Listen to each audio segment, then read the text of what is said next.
Orleans Saints have the most polarizing rookie in the National Football League, and I'm going to break down who that is, and we're going to dive into great detail on this player here on Saints Now by Chat Sports.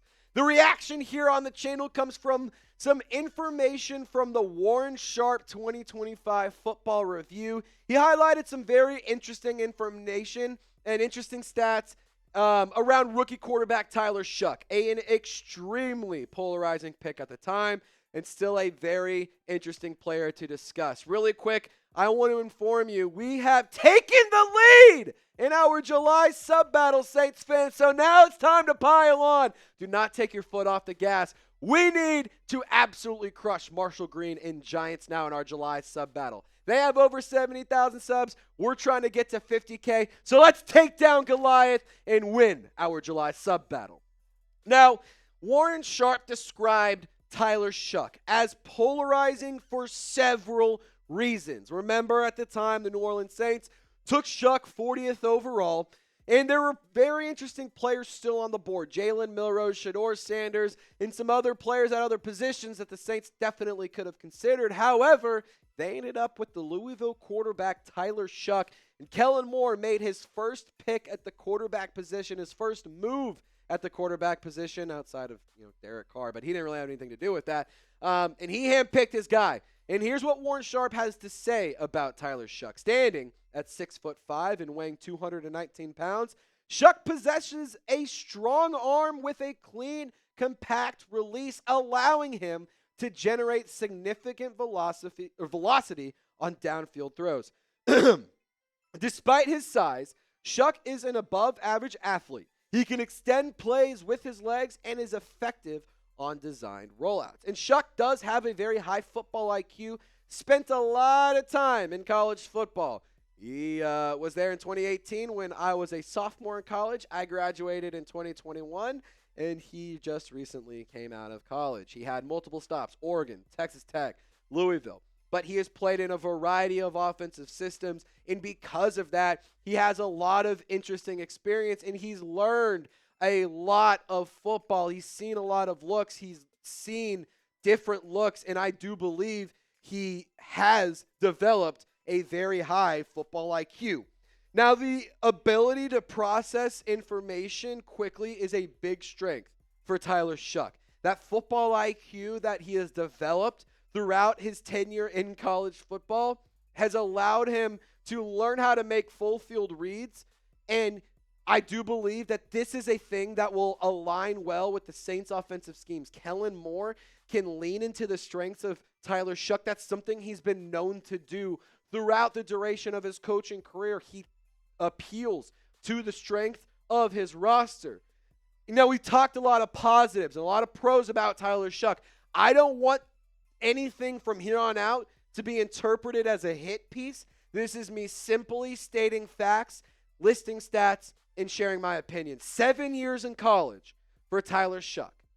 It can be a double-edged sword. One, you get a lot of looks, you get a lot of snaps, you get a lot of experience, you see different systems, you see different styles of defenses, and you play with a lot of different players. But it's not all sunshine and rainbows, and I'm going to explain why it actually, may be polarizing in a bad way here in just one moment. But I want to encourage you to subscribe here to Saints Now by Chat Sports. We will be live every single snap of this season. So if you need a reason more than to just prove that Giants fans aren't nearly as awesome as Saints fans, we're going to be live every single snap. Preseason, regular season, hopefully the postseason. So be sure to subscribe, join us, and turn on those notifications. Tyler Shough, throughout college football, 951 snaps.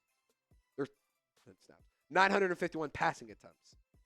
Only Jalen Milroe had fewer attempts in this draft class. He had a completion percentage of 62.9%, just under 8,000 total yards, 59 touchdowns, 23 interceptions.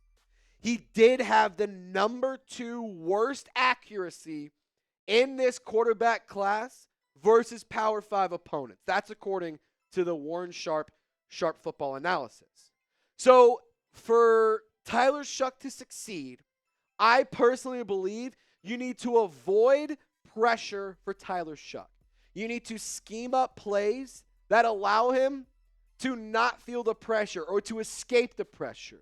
The offensive line needs to perform at a high level and keep him upright and keep him protected. When Shough does face pressure, he is not good. He has a 58% completion percentage when blitzed. That is number 2 worst of the class, only ahead of Jalen Milroe. And he is number 2 worst in the class in completion percentage when pressured, only ahead of Minnesota quarterback Max Brosmer. So can Kellen Moore coach the panic out of Tyler Shough? Can he get the scaries out? Can Tyler Shough hang in the pocket, maybe take the hit and deliver the pass? Of course, the injury history is definitely something to consider, something to talk about too, because maybe that's why he panics under pressure. But if you want to succeed in the National Football League, you're going to have to be able to stand tall and not fold when pressure is in your face. You are going to consistently see blitzes. You're going to consistently get pressured. Tyler Shough is a rookie quarterback. He is only 25 years old. He's 25 years old, will be 26 by the time he takes his first snaps in the NFL.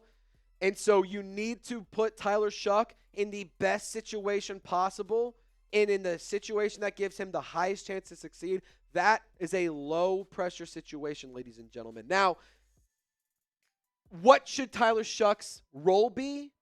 Well, he's a capable athlete. We've talked about that. He does have decent mobility, especially when it comes to rollouts or designed QB plays where there's designed movement. But again, given the injury history, he might decide to be more of a pocket passer and operate more in the pocket. And I think that that's something that Tyler Shough needs to try to avoid being, because we haven't seen a lot of success in pocket passers developing recently in the modern day NFL. But we have seen players who have athleticism and can utilize their legs as weapons and add them as factors to the offense. We've seen those guys succeed more. Warren Sharp on Tyler Shough said that in order to succeed as a pocket passer, Shough will need to demonstrate a high level of accuracy, something which he did not do in his college career. Based on route-adjusted data, Shough's on-target rate was 0.5% above expected over the last 3 years overall, and 3% below expected on explosive routes, which those are routes which produce an average of 20 or more air yards per reception. Now, when it comes to Tyler Shough, I do agree with that. If we want to see him be successful, he's going to need to be extremely accurate.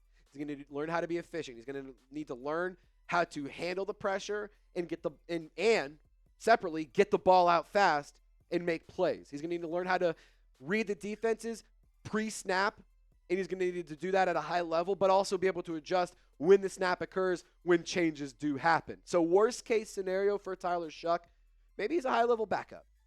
Maybe we use a 40 overall pick, and he's a player that the Saints can utilize as a very high-level clipboard holder, guy that can be reliable when you put him in and due to injuries whenever you have your franchise guy. Best case scenario, he's the guy. He's a starting quarterback, and he leads us to multiple Super Bowls. That'd be awesome. It's rare to see day 2 QBs pan out, but it's not impossible. So Tyler Shough, I do challenge you to silence the haters, prove the doubters wrong, and let's get this team rocking and rolling with you, my friend. Who Dat Nation, thank you so much for rocking and rolling. One final reminder, if you're still watching, what are you doing? Subscribe to the channel. We're clearly doing something right if you're still tuned in. So lock us in, hit the sub button, turn on those noties, and Who Dat Nation, y'all stay golden. See you next time.